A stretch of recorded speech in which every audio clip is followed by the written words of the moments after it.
আসসালামু আলাইকুম।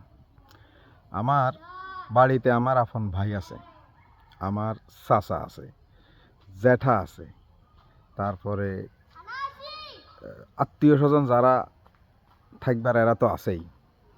এখন আবার আমাদের বাড়ির থেকে বা বাড়ির আশেপাশে থেকে যারা মনে করেন না অন্য ডিস্ট্রিক্টে, অন্য গ্রামে, অন্য দেশে চলে গেছে, যায় ওখানে স্থায়ী হয়ে গেছে, ওখানে স্থায়ীভাবে বসবাস করে, মাঝে মধ্যে মনে চাইলে উকি ঝুঁকি দিবেলা ঈদের সন্ধে আইয়ে।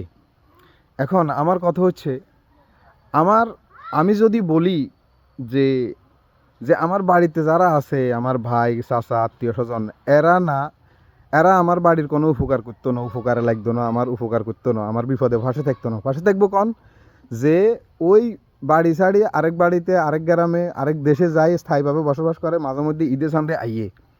এখন আমার মনে হয় যে ওই লোকটাই মনে হয় আর উন্নয়নে কাজ করব, আমার উপকারে কাজ করব, আমার বাড়ি ঘর সেই বিনির্মাণ করে দিব, আমার রাস্তাঘাট সে সুন্দর করে দিব, আর হোলাস আবার সুশিক্ষার ব্যবস্থা করে দিব। এটা যদি আমি মনে করি, আপনারা কি আরো জুতা দিয়ে হিটতেন না?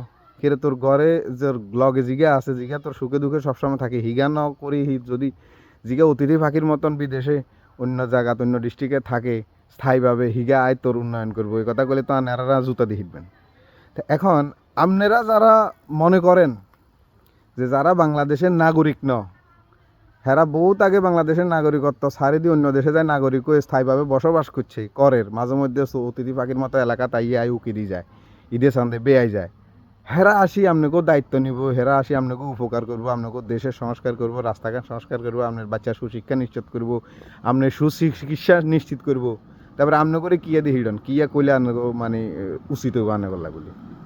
যদি বুঝিয়ে থাকেন কমেন্ট করে জানাইয়েন।